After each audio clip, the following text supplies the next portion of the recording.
This episode will be completely stat-free, even though it would lend itself so much toward just inundating you with numbers. Not going to do it.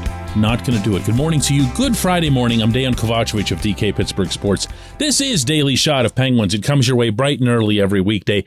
If you're into football and or baseball, I also offer daily shots of Steelers and Pirates where you found this. Penguins 4, Panthers 2 down in Sunrise, Florida. A resounding victory that was the team's 7th in a row, but that was Tristan Jarry's not going to do it. Not going to do it. Not going to throw stats your way. I'm not. But when the team itself, the team overall, is 14-2-2, and that's not a stat, that doesn't count. That's just reading out of the standings, right? Okay, 14-2-2 over the past month. And almost all of that has been driven by Jarry's work in goal, more than any other facet, with all due respect to Sidney Crosby, Evgeny Malkin, Chris Letang having a stroke, then coming back and getting a shorty last night, and everybody else that you could throw on this list. Jake Gensel's 500 empty net goals that he's put in this season. It's starting from not just the back, but starting from the very back. That second period last night in Sunrise, with the way the Panthers came at him, and I know they were missing Matthew Tkachuk and a couple other guys. I don't care, because the Penguins were missing guys too. That emanated from the crease on out. All of that goodness. All of it. Because two things are achieved when your goaltender is playing like that, meaning aside from the obvious. One is that the team feels the confidence to go and pursue the puck, even if it's a little bit of an extra risk, without completely losing your mind. And yeah, you did see the Panthers have a couple of odd man breaks, including the one that resulted in a goal. But for the most part, when you saw the Penguins pursuing the puck, you saw them winning it and then taking the attack into the Florida zone. And that's kind of what you have to do against the Panthers. As I was saying yesterday on the show, that's one team where no matter what you tell yourself going in, you're going to get into a track meet at some point, because the machismo just rises to the top. It's, oh yeah, you think you can shoot and score? Well, wait till you see what we can do. And that did happen in the second period. It did. And what happened that won the game? The visitors' goalie was better than the home goalie. And I didn't think Bob was all that bad. Sergei Bobrovsky, of course. But Jarry was out of his mind. Out of his mind. And at the same time, he stayed economical in his motions. That's something that Mike Sullivan and Andy Chiodo, his positional coach, talk about all the time. They use that terminology. They like to see him stay compact in his motions. They know he has the athleticism to sprawl all over creation, but they want him to use it in a controlled manner. That's what you saw last night, even when he did have to do some of that laying down on the ice, throwing himself out to the left of his crease. You might remember on one flurry in the second period, he was able to boomerang right back into the blue paint and be up and ready for the next shot faster than you'd realize that he was down. That's the best version of this kid. This portion of Daily Shot of Penguins is brought to you by the good people at the Greater Pittsburgh Community Food Bank, where they're committed to providing food for all of our neighbors in need across Western Pennsylvania. They, in turn, need your help. Find out how $1 can be turned into 5 full meals. For those in need, visit pittsburghfoodbank.org. How many saves did he make? I have no idea. How many high danger saves? How many this or that? I don't know. And for the purposes of this conversation, and just this one, because I really like using stats, I want you to appreciate, or to try to appreciate, what you've been seeing from him lately. Yeah, he's going to let in a goal. And yeah, people who are just casual hockey fans or don't understand or think that the goalie's supposed to be like the catcher in baseball and catch absolutely everything that comes his way, they're going to say, oh, there goes Jarry again.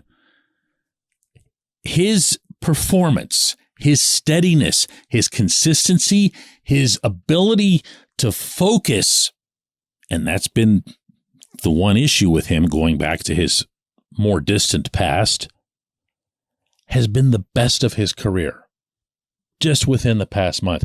I didn't like what I saw from him in the opening month either, and said so. But when you look at the way he's performing now, you don't feel like anything's going to get past him, even when it does twice in the same night. The Panthers did beat him twice and cleanly.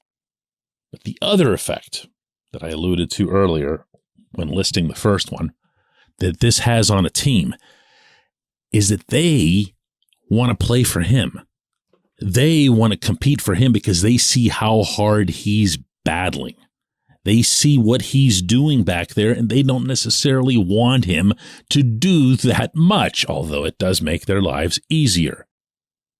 And the primary result of that, of course, is that they do become more conscientious, and they do focus first and foremost on defense and just allow the goals to take care of themselves. And how often have I repeated that refrain over the past few months? It always had to start with him. Who is the one player whose name I've circled for months now as needing to be this team's MVP?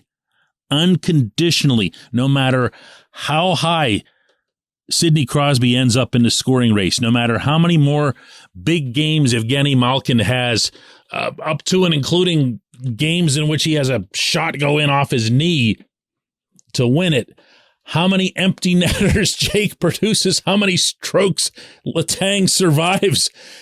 He needs to be, Jarry does, this team's MVP in the regular season and in the playoffs. And if the Penguins were to go on to win the Stanley Cup, and no, I'm not predicting any such thing, he needs to win the Conn Smythe Trophy. What you're seeing right now is what this team should look like if everything's optimal. And my goodness, is it all optimal at the moment. When we come back, J1Q.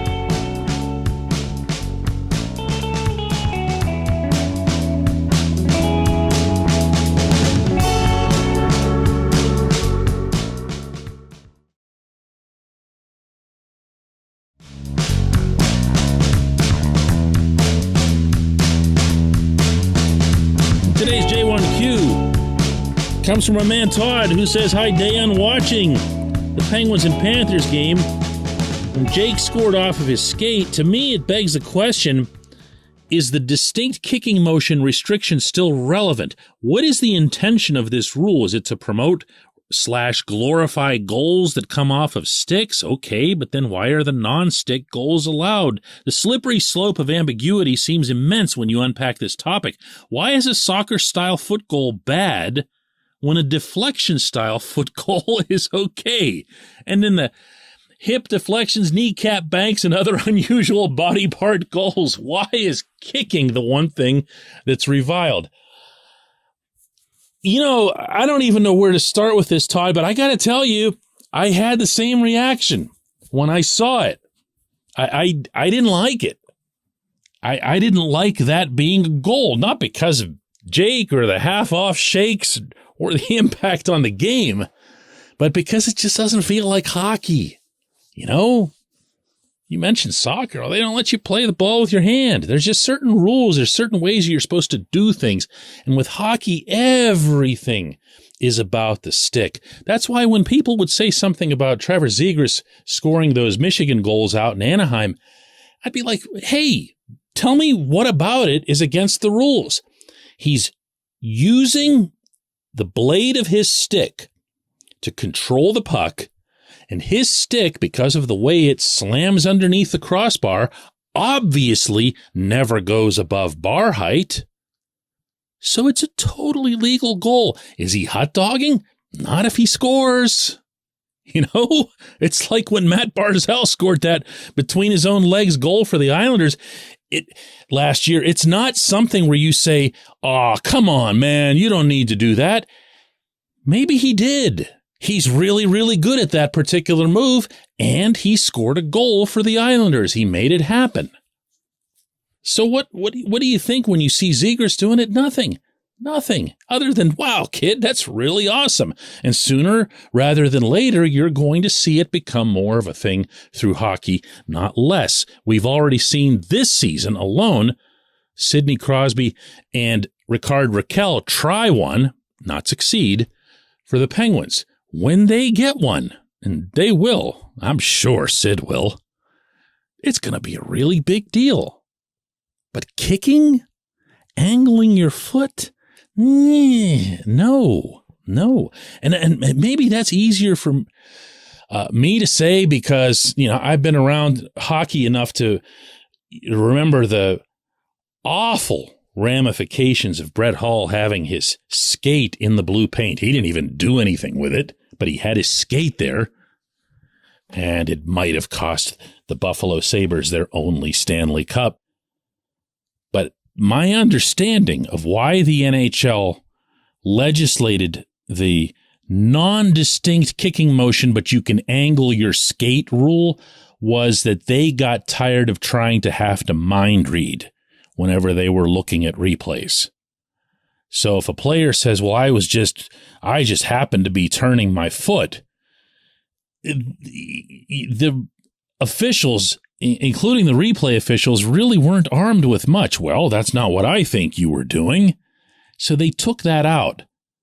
And they said, but a distinct kicking motion, you know, where the foot comes back, the leg goes back or whatever, and it comes forward, and it's really, really clear, that was going to get waved off. Well, Jake's goal last night in Sunrise was just a weird mix of those, wasn't it? And I think that's the reason that it sparked the reaction that it did. Because Jake had his foot in the air, and Gino's shot is coming toward him, and Jake kind of moves his skate, as opposed to a distinct kicking motion, into an area where the puck could hit off of his skate and go behind Bob, which it did. Good for Jake for having such wonderful foot-eye coordination. But I can also see where Bob would have been fuming because Bob knows that Jake knows exactly what he's doing. So I don't like it. And it's easy for me to say to people who are diehard followers of the Penguins, hey, imagine if somebody from the Panthers had done that to your guy in a 1-1 game. You'd be really, really upset about it. Oh, no, of course not. It's perfectly fine.